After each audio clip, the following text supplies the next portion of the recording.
Section 1. You will hear a young student, Andrew, ringing an employment agency inquiring about their services.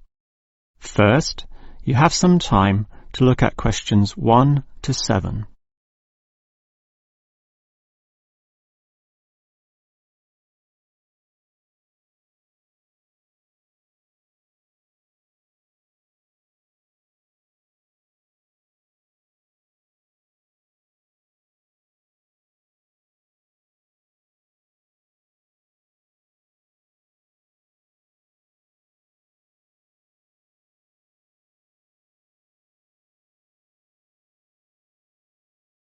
You will see that there is an example that has been done for you. On this occasion only, the conversation relating to this will be played first. Hello, is this the AAA employment agency? Yes. Hi, I rang before. My name's Andrew Peterson. I rang you earlier and gave you my personal details. The student's name is Andrew Peterson, so Peterson has been written in the space. Now we shall begin. You should answer the questions as you listen, because you will not hear the recording a second time. Now listen carefully and answer questions 1 to 7. Hello, is this the AAA employment agency? Yes. Hi, I rang before. My name's Andrew Peterson. I rang you earlier and gave you my personal details. If you remember, I'm that student looking for work during the summer holidays. Oh, sure. Actually, I have your file right here. But we still need to add some further information. Yeah, that's what they told me, and that's why I'm ringing. What do you need to know? Well, we have to know your main level of education. It's a degree, I suppose. Yes, but I'm still doing it in engineering. It's quite interesting. Some of my friends are studying computing, though, so I'm interested in that also. Well, I'll just write in your main degree subject, engineering. We usually have a demand in computing, though. Have you worked with computers before? No, I just do some programming for fun at the university, but I almost got a job as a computer designer once. Actually, the only job I've ever had was as a car salesman, believe it or not. Well, at least you've had experience dealing with customers. What about hobbies, though? Sometimes they can help develop useful skills. In my free time I don't do much, mostly study. I play chess occasionally at the university chess club. That's right next to the tennis courts, but I'm not interested in that. Chess helps develop analytical skills, so I'll put that down. Of course, it's your main skills that employers want to know about. What would you say they are? Well, I'm in my 3rd year now, studying electrical machines and generating systems, but I'd say electronics is my best skill, much better than, say, my machine skills, which aren't so good, actually. Okay, machine skills are in demand, but so too are electronic ones, so we might be able to find you a part-time job in that field. But what sort of money do you expect to get? Oh, anything, really. I'd want the standard payment, let's say. What's normal? 1,000 a month? 1,500? I'll just put $1,200, okay? That's fine by me. When can you start? Say, within 2 days? Easily. Actually, less. In fact, just give me a ring and I'll be able to start immediately. Although I admit it'll take me a few days to get used to getting up early in the morning. Okay, that's just about it. Unless you'd like to add anything else which may help with your application? Not really. I ride a motorbike, but that's unimportant. I'm friendly, but every applicant claims that, right? I can speak another language. Ah, that might be useful, depending on the language. Is it Chinese? A Chinese speaker would go down well. Spanish, I'm afraid. You see, I grew up with some friends who came from South America. Okay, I'll write that down, but I don't think it will help that much, sorry to say. Before you hear the rest of the conversation, you have some time to look at questions 8 to 10.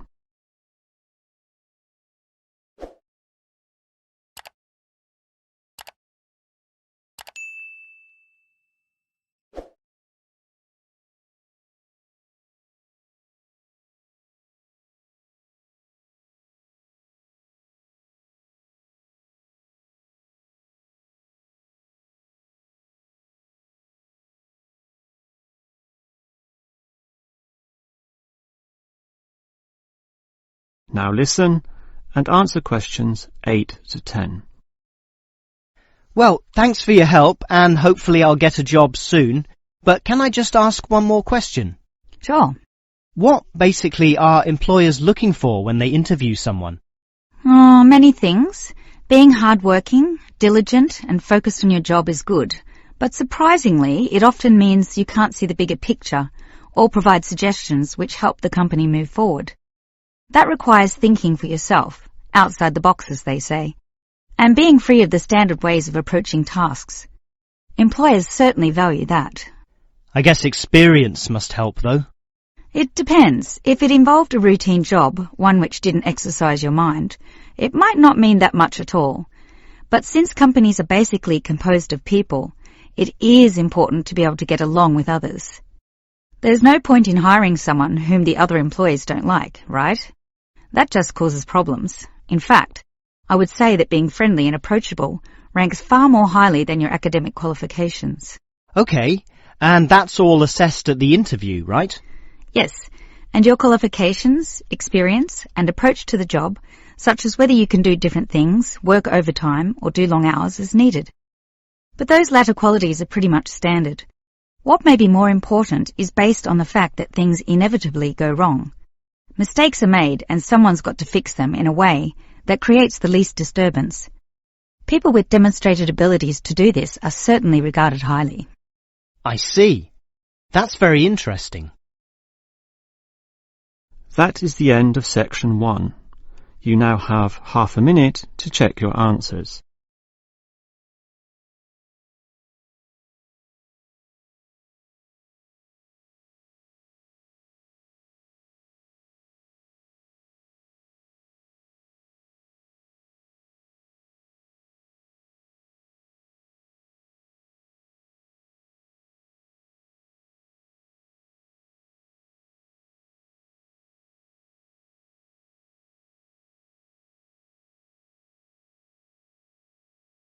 Now turn to Section 2. Section 2. You are going to hear a talk given by an international student. First, you have some time to look at questions 11 to 16.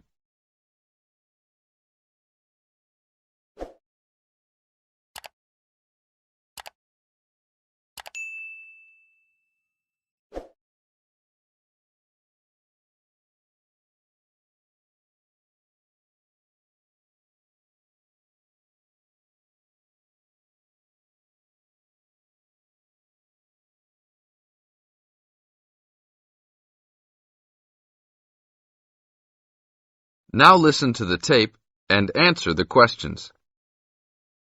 As an international student coming from Sierra Leone, it gives me great honor to give these opening remarks and welcome you all to Ashesi University, where excellence is the code.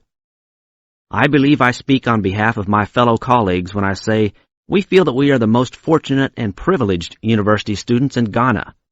You may ask, what is the basis of such a conclusion? And I will simply say to you, in which other tertiary institution in Ghana do you find the same level of IT infrastructure and facilities available to students? Where also do you find such a low ratio of students to lecturers and computers? In which other educational institution do you find 55% of students on some sort of financial aid, who in addition enjoy services and benefits such as job placement after graduation, on-campus employment that pays above the minimum wage, a supply of textbooks, and access to online databases? Ladies and gentlemen, there is no other institution of higher education in Ghana today that matches the learning environment and the quality of instruction at Ashesi. I could continue listing reasons why we students feel this way, but I only have 5 minutes for this speech. Believe me, I could go on for hours. At Ashesi, everyone is considered a leader and is treated special. Ashesi equips us with the necessary determination, strength, and belief in ourselves to be able to achieve our goals. We are being taught to think outside the box and to question and challenge our assumptions about the world we live in. This, ladies and gentlemen, is one of the benefits of a liberal arts education, which seeks to broaden our intellectual capacity. Now look at questions 17 to 20.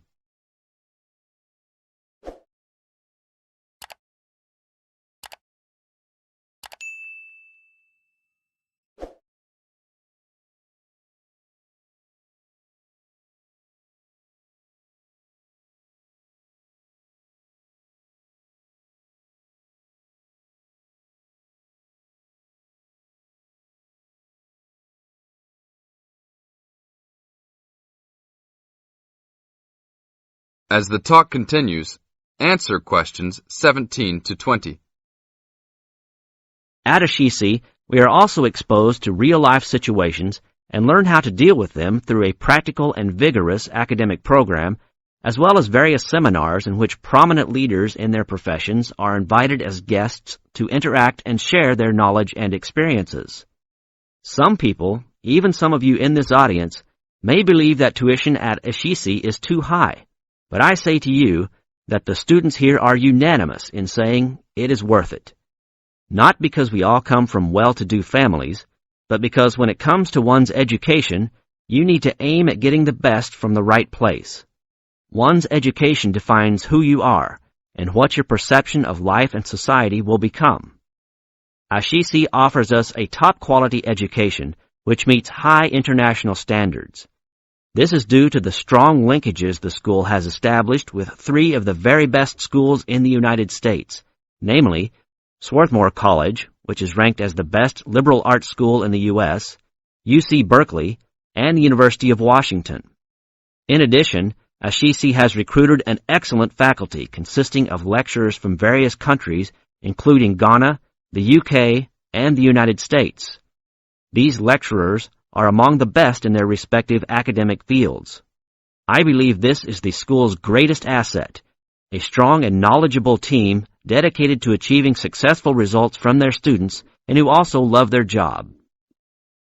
I would like to end with a personal message. My fellow students, because we are among the most privileged in our society, we should take responsibility for our own destinies, make our parents proud, and create a legacy for those that follow us and Africa as a whole. We must give back to our society after completing school and achieving our goals in life, which I believe we all can if we properly utilize our time and take advantage of all that is offered here at Ashisi. This is the end of Section 2. You now have half a minute to check your answers.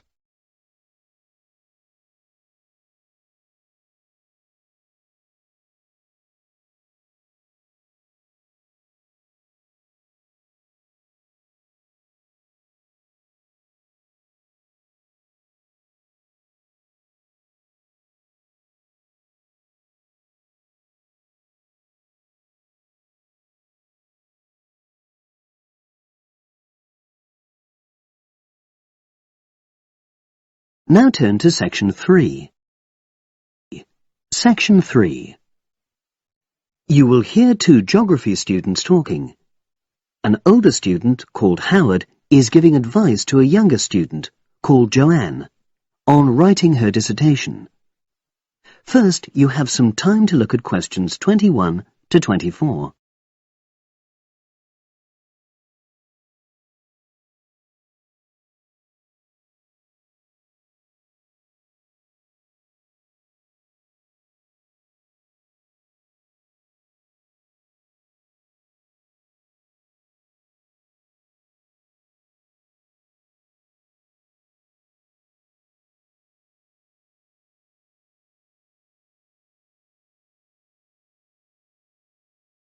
Now listen and answer questions 21 to 24.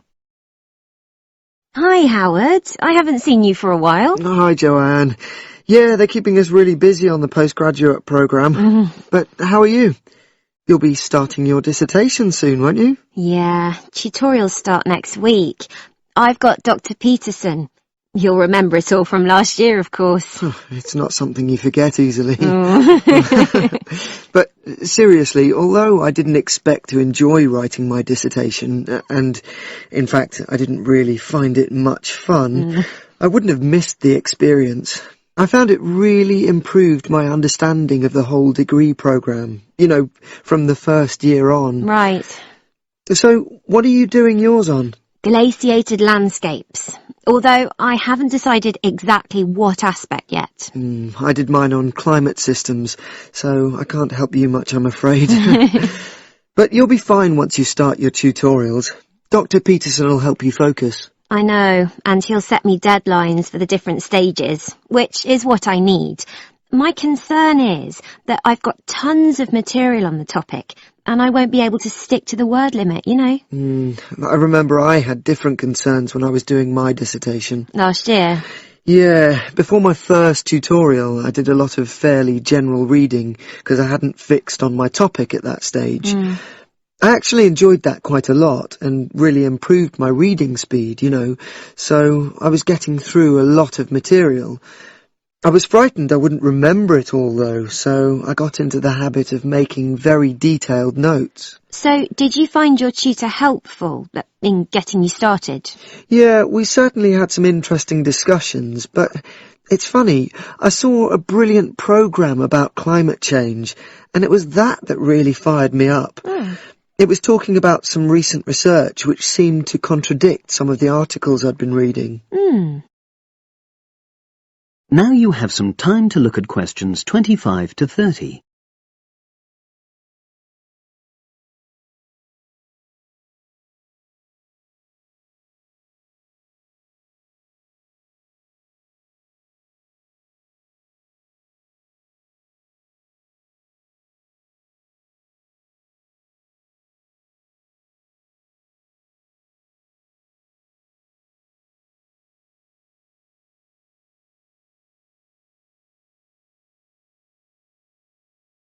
Now listen and answer questions 25 to 30.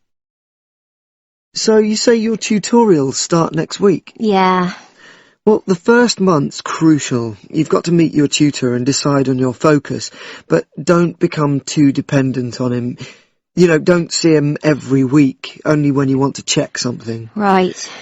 Once you've got the focus, you've got to get reading. It's helpful to look through the bibliographies for all the course modules relating to your topic, and get hold of any books you think you'll need. I haven't got much money. I mean, get the books from the library, far better. And I suppose I should prepare a detailed outline of the chapters? Yeah, absolutely. But don't feel you have to follow it slavishly. It's meant to be flexible. OK. Now, I'm someone who likes to get writing quickly. I can't just sit and read for a month. Not like me, then. But if that's what suits you, you know, your natural approach, then you really ought to start immediately and write the first chapter. Right. Now, Joanne, about the library, it's worthwhile getting on good terms with the staff. They aren't always helpful with undergraduates. I suppose they focus on postgrads more. Maybe. But show them you're serious about wanting to do good work. And what if I can't find what I need? Well, there's interlibrary loans. Borrowing books from other libraries, but I've heard it isn't all that reliable. You're right, but you probably won't need it anyway. Be positive. The library is likely to have most things you need. And during the dissertation writing period, you can take out 15 instead of the usual 10 books. Should I look at previous year's dissertations? You can do. But I won't know which are the good ones. The library only keeps the best, and the staff can advise you. Are they willing to do that? Oh, yeah. And I'm worried about getting journal articles from the electronic library. Well, have you tried to find any yet? No. Well, you should. It's really straightforward. That's obviously something I'll have to look into. Dr. Peterson will help. Yeah, I know I can go to him if I have any worries. Except he will be away in the second month. It's the holidays. You should ask him what to do while he's away. Gosh, yeah. But I suppose I can get a lot of support from course mates. I know a couple of people who are thinking of doing the same topic as me.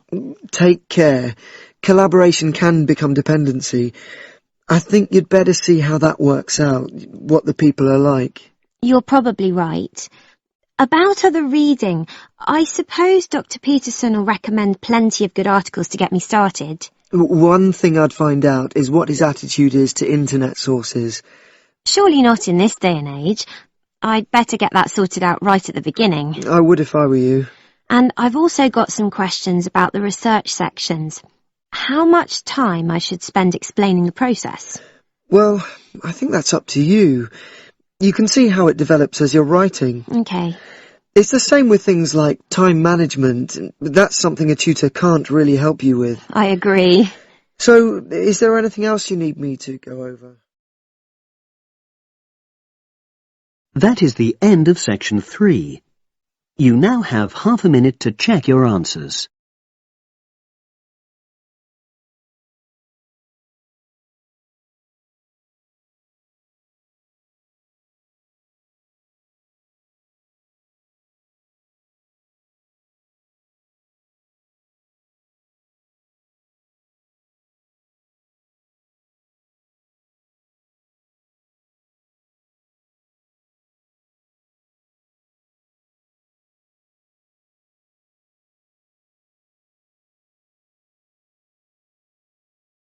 Section 4.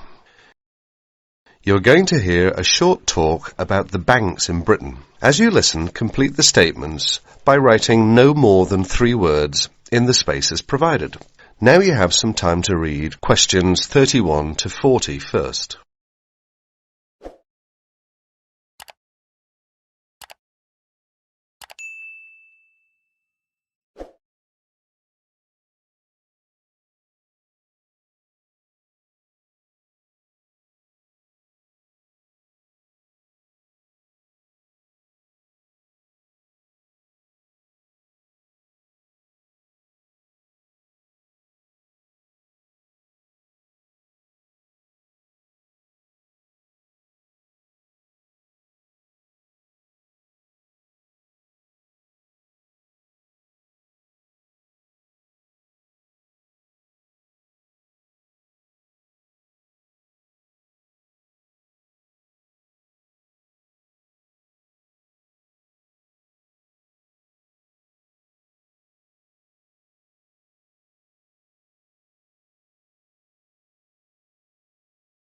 Good afternoon, everyone. Thanks for turning up today to this short talk I'm going to give on student banking. Many of you are unfamiliar with the way banks work in this country, and today's talk should give you a few starting points. Well, as you probably know, you'll need to open a bank account while you're here. The safest place to keep your money is in a bank. Choose one that is near where you study. All the major banks in Britain offer special facilities for students, and we'll be only too happy to explain how to open an account. The most useful type of account is a current account. You can pay in money received in any form and then draw it out when you need it by using your checkbook. Writing out checks in their name can make payments to other people. If you want to draw out cash for yourself, make the check payable in your own name or to cash. A check crossed with 2 parallel lines is even safer, as it must be paid into a bank account.